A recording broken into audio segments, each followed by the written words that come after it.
Hello दोस्तों, राधे राधे। और ये बहुत ही सुंदर कथा है, पूरी अवश्य सुने। श्री राधा रानी के चरणों की कोमलता है। और ये दीनदयाल नाम का एक व्यक्ति था जिसके रुई के बहुत बड़े बड़े कारखाने थे। उसकी रुई इतनी कोमल होती थी कि दूर दूर से लोग उसकी रुई के लिए, अपने घर के लिए बिछाने वाले गद्दे, तकिए सब उसकी रुई से बनाते थे। उसको अपनी रुई की कोमलता होने का बहुत ही अभिमान था। इससे ज़्यादा कोमल दुनिया में कोई भी चीज़ नहीं है। ये मेरी रुई सबसे अच्छी है। उस देश का राजा था और उसके महल में जो भी बिछाने वाले बिछे हुए भी वह इसके कारखाने से, रुई में से ही बनते थे। दूसरी नगरों में जो राजा रहते थे वह भी इसकी रुई से ही अपने घर के बिछाने और गद्दे बनाते थे। दीनदयाल अपनी उस रुई के लिए फैक्ट्री को, दूसरे नगरों में भी राजा थे, वह इसकी रुई की ही अपने घर में बिछौने गद्दे बनवाते थे। दीनदयाल की पत्नी जो कि किशोरी जी और ठाकुर जी की बहुत ही भक्त थी, उनके घर में किशोरी जी और ठाकुर जी की इकट्ठी बैठी हुई मुद्रा में एक बहुत ही सुंदर प्रतिमा थी।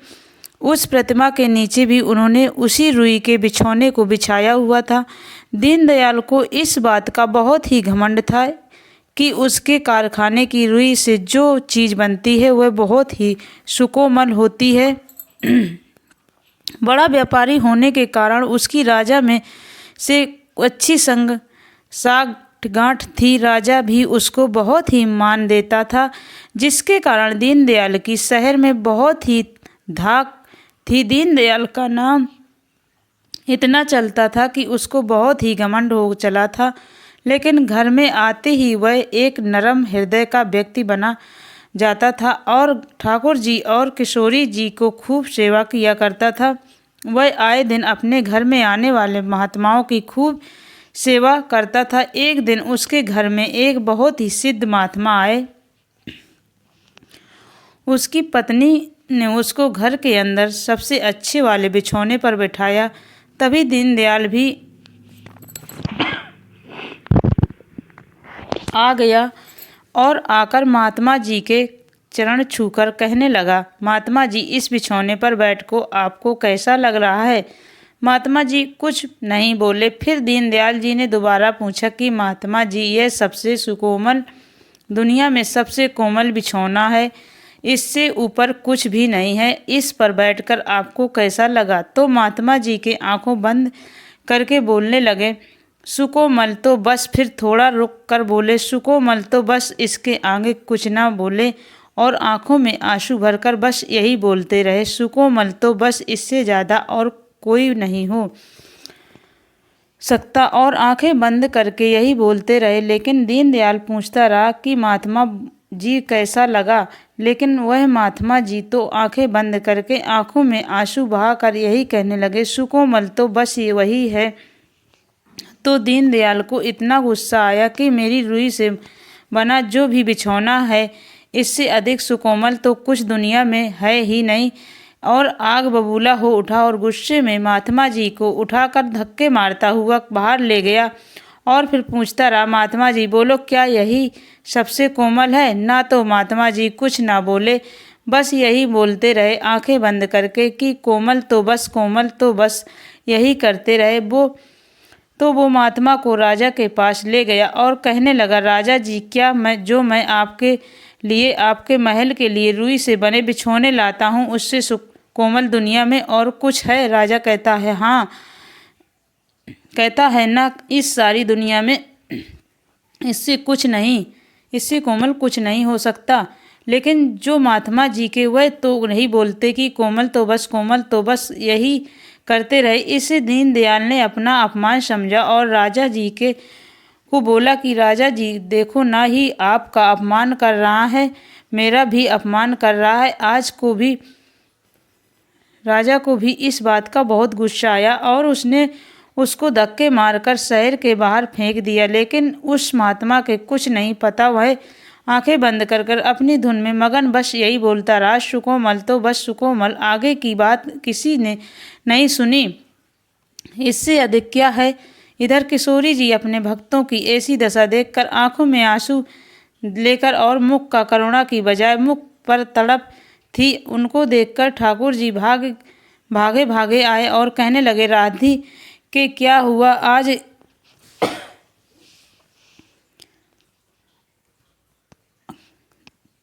क्या हुआ? तुम्हारे मुंह में करुणा की जगह पीड़ा क्यों है? राधा रानी कहने लगी, देखो मेरे भक्त का क्या हाल कर रहे हैं। वह तो बस यही कहना चाहता कि सुकोमल तो बस मेरी किशोरी जी के चरणों में ही है, लेकिन उसका क्या हाल कर रहे हैं। ठाकुर जी ने कहा कि तुम फिर कुछ करती क्यों नहीं अपने भक्तों के लिए। लेकिन किशोरी जी कुछ न बोली। तभी उसी समय दीनदयाल के घर में मंदिर में ज्योति जलाई हुई थी और तेज आंधी चलने लगी।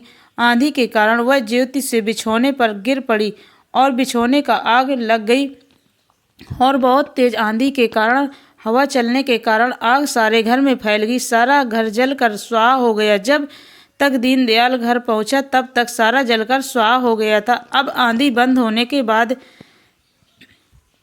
तेज बारिश होने लगी और बारिश में इतने ज्यादा हुई कि उसके कारखाने में रखी हुई सारी रुई भीग गई और कारखाना पानी में डूब गया। कारखाने और घर के ऐसी दशा देखकर दीनदयाल जोर जोर से विलाप करने लगा और उसकी पत्नी और बच्चे के सड़क पर बैठकर जोर जोर से विलाप करने लगे, हमारे घर और कारखाने में क्या हो गया। दीनदयाल भागा भागा राजा के पास गया और कहने लगा, देखो राजा जी, मेरे कारखाने का ही बुरा हाल है और मेरे घर को भी आग लग गई। राजा आग बबूला होकर बोला, तू ये बता कि तूने कैसे रुई के बिछौने बनाए थे। देखो ये मेरी पत्नी, बच्चों और राजकुमारी का क्या हाल है हो गया है। इनको तो देखो, इसी के कारण शरीर पर जैसे एक अलग सी खुजली जैसी बीमारी हो गई।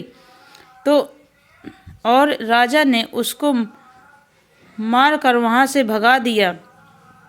वह रोता हुआ फिर भी घर की तरफ गया और घर में जाकर और जोर से दहाड़े मारकर रोने लगा कि मेरे घर को क्या हो गया। तभी उसका ध्यान है मंदिर में पड़ी ठाकुर जी की और किशोरी जी की प्रतिमा पर पड़ा। वह उनके चरणों में गिरकर पड़ा। उसका हाथ किशोरी जी के चरणों में लगा गया और ऐसी कोमल वस्तु पर हाथ लगाते ही वो एकदम दंग रह गया और कहने लगा, ये रुई से करोड़ गुना ज़्यादा सुकोमल चीज़ क्या है।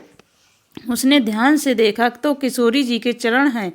तभी उसके दिमाग में महात्मा जी की कही बात याद आ गई। महात्मा जी यही कहना चाहते थे कि किशोरी जी के चरणों में कोमल कुछ नहीं। उसको बहुत ही पछतावा हुआ और वह जोर जोर से विलाप करने लगा और किशोरी जी ठाकुर जी की मूर्ति को लेकर जोर से भागने लगा और शहर के बाहर पहुंच गया, जहां वह महात्मा जी अभी भी आंखें बंद करे किशोरी जी का ध्यान करके यही कह रहे थे, कोमल तो बस यही कह रहा था। दीनदयाल जाकर उस महात्मा के चरणों में गिर पड़ा और कहने लगा, हाँ हाँ महात्मा जी, समझ गया। कोमल तो बस मेरी किशोरी जी की, लाडली जी की, मेरी करुणामयी, मेरी लाडो के चरणों से कोमल दुनिया में और कुछ नहीं है। मेरे बहुत ही गलती बड़ी कर दी है, कृपया आप मुझे क्षमा करें और किशोरी जी से प्रार्थना आप ही कर दें, वह मेरी भूल क्षमा करें। तो जान गया हूँ दुनिया में किशोरी जी के चरणों के कोमल और कोई नहीं है। महात्मा जी कृपया किशोरी जी को कहो कि मुझे क्षमा कर दें। तो मैं नादान हूँ, वह करुणामयी है। महात्मा जी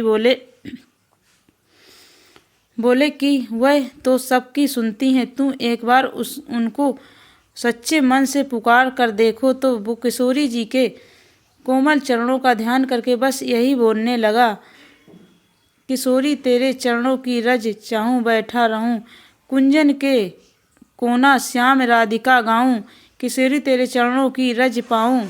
यह कहकर बस निरंतर आंसू बहाता हुआ उस किशोरी जी की याद करता रहा हुआ और वहीं बैठ गया। महात्मा जी के साथ किशोरी जी के बरसाने धाम को चल पड़ा।